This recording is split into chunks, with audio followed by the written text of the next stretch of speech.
Kemudian sistem istimbat NU ini ternyata melalui sebuah proses yang panjang. Dari mulai dulu, misalnya ulama-ulama kita itu sangat hati-hati. Saking hati-hatinya, seringkali banyak yang mauquf. Asal basul masail mauquf.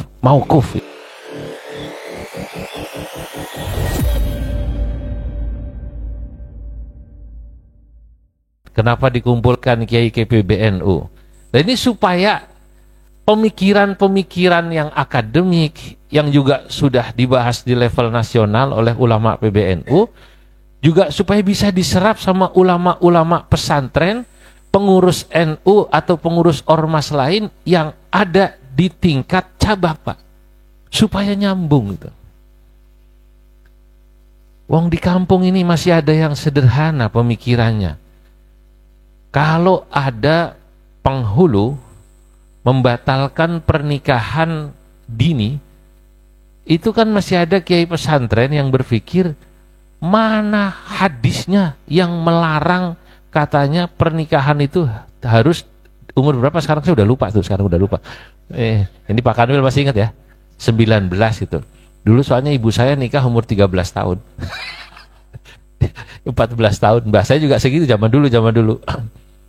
Lah, ini masih banyak yang mengatakan itu ngarang-ngarang saja itu katanya. Itu orang Kementerian Agama neraka kabeh. Ini masih ada kiai yang begitu, masih ada.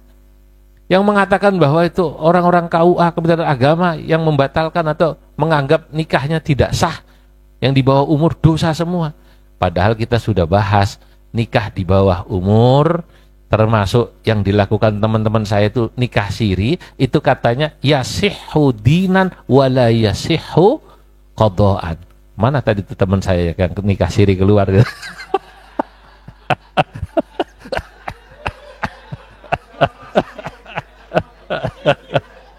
Ini dosa apa gak saya ngomongin, orangnya keluar saya gak lihat. Sah secara agama wala yasihhu qadaan, itu diputuskan. Nah, tapi ulama-ulama di pesantren itu masih belum nyambung begini. Bagaimana sudut pandang pemerintah itu kan dilihat tujuan utama dari pernikahan itu kan supaya sakinah, untuk menggapai kemaslahatan. Kenapa talak 3 jatuh 1? Kalau ada dari unsur pengadilan agama gitu kan ya. Nah itu. Ini masih belum paham. Bagaimana menyikapi kalau ada perbedaan pendapat antara NU dan Muhammadiyah. Ini tentang falak, karena beliau ahli falak ya Pak ya. Kita tahu bahwa yang namanya Muhammadiyah menganggap waktu subuh ini yang dipakai patokan oleh Kementerian Agama termasuk NU lebih cepat. Berapa menit Prof? 8 menit lah. Yang jawab kok NU dan Muhammadiyah yang jawab. Awalnya kan 20 menit ya Prof ya? Awalnya 20 menit. 12 apa 20 awalnya? Awalnya 20, lalu dimoderatkan jadi 8. Nah ini kalau menyikapi yang begini, nanti ada seminar falak katanya di sini kan. Nah ini menarik ini al-falak. Itu supaya ulama kita tahu. Loh ternyata kemudian saya menemukan ya ulama-ulama kita baik NU, Muhammadiyah, ya bahkan perseorangan termasuk MUI itu ketika berfatwa mereka punya manhaj istimbat yang hebat. Sekitar 3 tahun lalu di waktu COVID, saya menulis buku saya pertama, kitab saya pertama, saya beri judul Al-Fatwa wa ma la yanbaghi lil mutafaqqihi jahlu. Hadzal kitab yabhath wa yatanawal 'an at-tatbiqatil usuliyah fil fatawa al-Indonesia min ulama'iha syakhsiyatan wa institusionaliyah. Nah ini kitab membahas tentang terapan teori-teori usul fikih yang digunakan oleh ulama Indonesia dalam berfatwa, baik ulama itu secara institusi seperti NU, Muhammadiyah, MUI, termasuk syakhsiatan baik secara pribadi. Seperti bagaimana Mbah Sahal, bagaimana Kiai Ma'ruf, bagaimana Prof, bagaimana Kiai Masdar yang mengatakan Al-Hajju Arafah itu ya, Al-Hajju Ashhurum Ma'lumat. Saya tulis panjang dalam bahasa Arab kebetulan. Kitab ini sebenarnya awalnya adalah materi tambahan.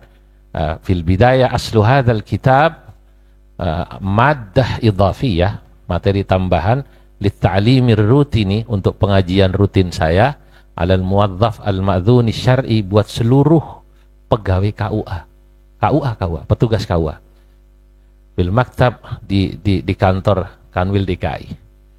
Di Kanwil DKI, KUA itu kan bahasa Arabnya al-muwazzaf al-ma'dzuni syar'i. Iya. Ya. Jadi kalau ditanya, ini apa Pak Kanwil? Hadza al-muwazzaf al-ma'dzuni syar'i. Ya. Itu maknanya KUA itu. Ya, apa pegawai apa namanya?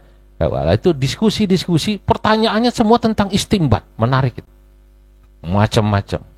Talak 3, jatuh 1, pencatatan nikah. Itu semuanya ada basis istimbatnya. Ada yang istihsan, ada yang istislah, ada yang istishab. Saya jadikan satu dalam satu buku, termasuk salah satu murid saya itu ada santri Muhammadiyah, pinter sekali, Masya Allah. Santri Muhammadiyah, tapi mondoknya di pondok-pondok NU, hafal Quran, ngaji dengan saya 2 tahun, ngaji mahalli. Kemudian S2-nya di Saudi. Nah, saya minta coba kalau Muhammadiyah seperti apa, lalu dia kirim, kemudian saya tulis. Ternyata menarik. Ulama-ulama kita itu dalam istimbat, sebenarnya ormas semua sistemnya sudah bagus. Tinggal prakteknya dan kemudian tatbiknya, serta bagaimana kiai-kiai kita tuh bisa memahami ini. Seringkali di antara kita banyak yang terkaget-kaget dengan ini. Nah, insya Allah nanti di sini akan dibahas salah satunya bagaimana sistem istimbat di Nahdlatul Ulama. Ya, detailnya akan dibahas oleh Gus Fahrur. Ya, bahwa di sini kita tahu bahwa NU itu punya hierarki bahsul masail.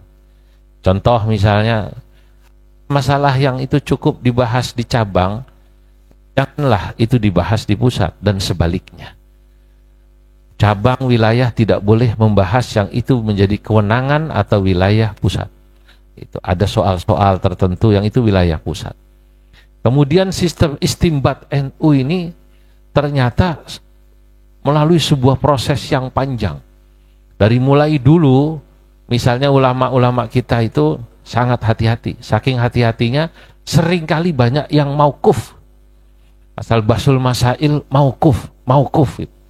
Mulailah tahun 92 di Lampung, nanti pada Munas Lampung ditetapkan bahwa NU dalam berbahsul masail tidak hanya qauli, mengambil pandangan para ulama seperti yang tadi contohkan Imam Syafi'i, yang kemudian oleh Syekh Nawawi dikatakan manhajnya kita ambil, tapi kemudian yang kita ambil manhajnya bukan kaulnya. Kalau kondisinya sudah berbeda, maka kita akan mengambil manhajnya saja.